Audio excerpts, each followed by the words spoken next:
इस समय जो बड़ी खबर आ रही है सुशांत सिंह राजपूत मामले से जुड़ी हुई, वो ये है कि सुशांत के जो रूममेट थे सिद्धार्थ पिठानी, जिनके बारे में कहा जाता है कि उन्होंने ही सबसे पहले सुशांत को लटके हुए देखा और उन्होंने ही उनके शव को उतारा, ऐसी तमाम बातें आई थी। वो एनसीबी द्वारा गिरफ्तार कर लिए गए थे और अब उनको जमानत दे दी गई है 50,000 रुपए के निजी मुचलके पर। और ये 3 बार उनकी जमानत खारिज हो चुकी थी। इस बार उन्होंने ये कहा कि भाई मेरे पास से कोई ना तो मादक द्रव्य मिला और ना ही इस बात के कोई सबूत मिले कि मैंने किसी को ड्रग्स दिया हो, इसलिए मुझे जमानत दे दी जाए। जो खबरें आ रही हैं उसके मुताबिक एनसीबी ने पिछले साल 28 मई को गिरफ्तार किया था। बताया जाता है कि एनसीबी तलाश कर रही थी, फिर उन्होंने अपनी एक सगाई का वीडियो डाला और उसके बाद ये पता चला कि ये हैं कहाँ, और फिर एनसीबी वहाँ पहुँचती है, एनसीबी की टीम इन्हें गिरफ्तार करती है। और उसके बाद से 3 बार कोशिश कर चुके थे कि इनको ज़मानत दे दी जाए, लेकिन ज़मानत मिल नहीं रही थी। अब फाइनली ज़मानत दे दी गई है। बहुत सारे लोगों के मन में सवाल ये होगा कि ज़मानत क्यों दी गई है। सबसे पहले तो ये समझना ज़रूरी हो जाता है कि ज़मानत है क्या, बेल क्या है। बेल हमारे ही देश का कानून है। बेल जिसको भी दी जाती है न्याय संगत होकर दी जाती है। और हमारे देश में इस बात का प्रावधान है कि जब बेल दी जाती है उसमें कुछ शर्तें भी होती हैं। जैसे अक्सर आपका पासपोर्ट रख लिया जाता है, आपको विदेश जाने की इजाज़त नहीं होती है, कई मामलों में आपको शहर छोड़कर जाने की इजाज़त नहीं होती है, कई मामलों में आपको हफ्ते में 1 या 2 दिन अपने निकटस्थ पुलिस स्टेशन में हाजिरी देनी होती है। तमाम बातें हैं। बेल हो जाने का मतलब आरोप मुक्त हो जाना नहीं होता है।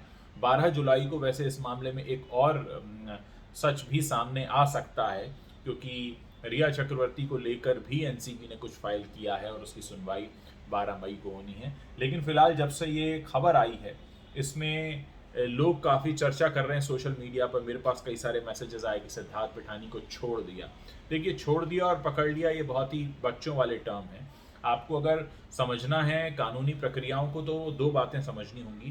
पहली बात, कानून और न्यायालय में सुनवाई किसी की विम्स एंड फैंसीज पर नहीं होती कि मुझे लगा और मैंने ऐसा कर दिया।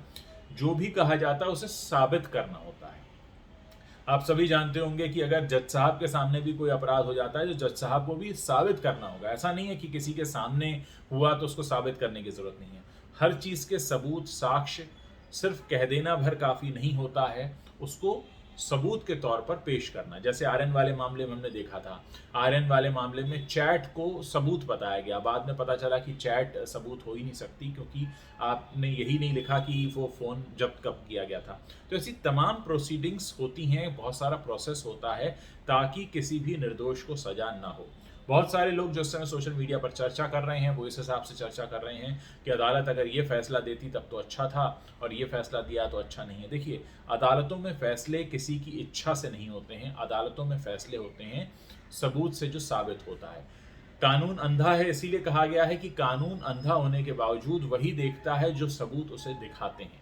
अगर सबूत उस तरह से पेश किए जाएं तो गुनाह साबित हो जाते हैं, नहीं पेश किए जाएं नहीं होते हैं।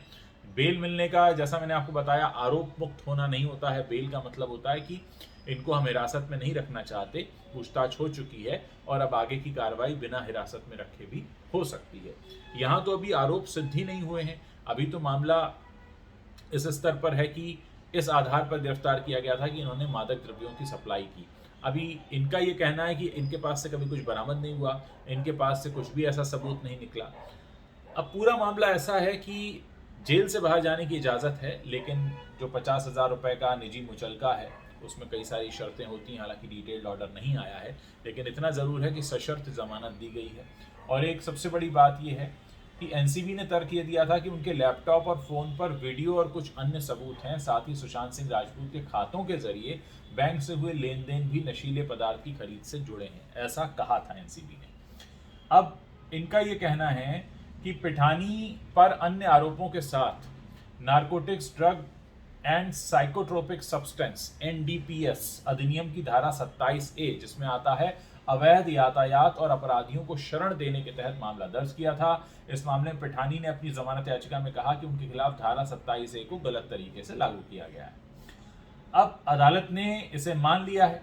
आप सभी जानते हैं कि उस वक्त जब ये सुशांत सिंह राजपूत मामला चल रहा था, बहुत सारे लोगों के नाम सामने आए थे, लेकिन फिलहाल अरमान कोहली को अगर छोड़ दिया जाए तो उसके अलावा और कोई ऐसा मुझे याद नहीं आता जो इस समय अंदर हो। रिया चक्रवर्ती की गिरफ्तारी हुई थी, शौविक की गिरफ्तारी हुई थी, उन्हें भी छोड़ दिया गया था। अब देखना ये कि पूरा मामला किस तरह से आगे बढ़ता है, क्योंकि अगर अदालत में जमानत मिल गई है यानी कुछ भी साबित नहीं हुआ है और इसीलिए जमानत मिली है।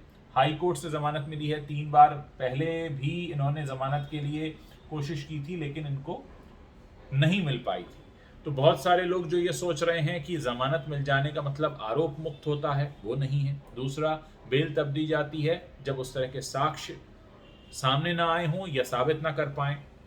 हमने आर्यन खान वाले केस में भी काफ़ी कुछ देखा कि किस तरह से मामला आया था सामने और फिर किस तरह से साइडलाइन हो गया, क्योंकि वो सारी चीज़ें साबित नहीं हो पाई जो पहले दिन कही गई थी जिसके आधार पर उनको अंदर रखा गया था। 12 जुलाई को भी एक सुनवाई होनी है, उसमें भी बहुत कुछ साफ होगा। रिया चक्रवर्ती को लेकर चीज़ें साफ होंगी, शौविक को लेकर चीज़ें साफ होंगी।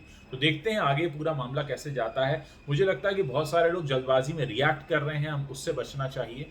न्यायालय में जो भी प्रोसेस होती हैं चीज़ें, उसमें क्या कहा जाता है, किस तरह के तर्क रखे गए हैं, न्यायालय किन बातों को समझ रहा है, उसका हमें आदर और सम्मान करने की ज़रूरत होती है। और वैसे भी कोई नहीं जानता कि क्या हुआ था।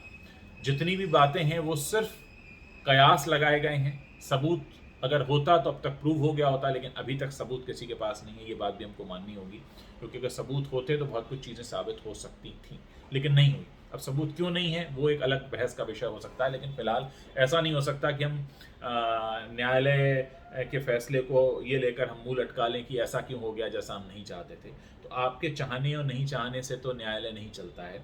और बहुत से लोग ऐसे भी हैं, मैंने देखा, मुझे कई सारे मैसेजेस कर रहे हैं, जिनके मन में पहले से ही तय होता है कि अदालत को यही फैसला देना चाहिए, इसके अलावा फैसला आएगा तो गलत है। तो ऐसा नहीं होता। अदालत की क्या कार्रवाई है मैंने आपको बताया, सब कुछ साबित करना होता है। अगर आप साबित नहीं कर पाते हैं तो आप, जाहिर है एक बहस होती है, और अगर आप उस बात को साबित नहीं कर पाते हैं, एजेंसी साबित नहीं कर पाती है, तो जैसे जमानत दी गई है वैसे दी जाती है। उनकी बेल भी हमारे देश का कानून है, परोल पर रिहा करना भी हमारे देश का ही कानून है। कुछ लोग कहते हैं परोल पर रिहा किया गया, जो लोग सजा याफ्ता होते हैं उनको रिहा किया जाता है। तो सारी चीज़ें कानून के अंतर्गत होती हैं। इसमें ये समझ लेना, सोच लेना कि ये पूरा मामला जो है कोई कर रहा है, करवाया जा रहा है, मुझे लगता है कि बहुत जल्दबाजी होती है। और बहुत सारे लोग राजनीतिक उठापटक को भी इससे जोड़कर देखते हैं, तो मुझे लगता है वो पूरी तरह से पूरी बकवास है, क्योंकि न्यायालय और एजेंसीज अपने हिसाब से काम करती हैं। और जाहिर है न्यायालय में जो भी होता है, दोनों पक्ष जाते हैं और दोनों पक्षों को मौका मिलता है सबूतों को रखने का, अपनी बात को साबित करने का। कहना अलग बात है, साबित करना दूसरी अलग बात है। तो कहना और साबित करना में फ़र्क होता है। कह आप कुछ भी सकते हैं, लेकिन अगर आप उसे साबित नहीं कर पाते हैं तो आपका कहना व्यर्थ है। मुझे लगता है कि इस केस को हमें थोड़ा न्यूट्रल होकर देखने की ज़रूरत है इस समय। बाकी आगे की कार्रवाई के लिए हमारी सरकारी एजेंसीज़ हैं, हमारे न्यायालय हैं, और सुशांत के परिवार के दोस्त हैं, उनके लोग हैं, अपने चाहने वाले हैं। और 3 दिन बाद इनको ज़मानत मिली है, 28 मई के बाद। अब आज मौका आया है, देखते हैं आगे क्या होता है, किस तरह से चीज़ें आगे बढ़ती हैं, इस पर नज़र तो रहेगी। और इस मामले में जो भी बड़ा अपडेट आएगा मैं उसको लेकर तुरंत हाजिर होऊंगा।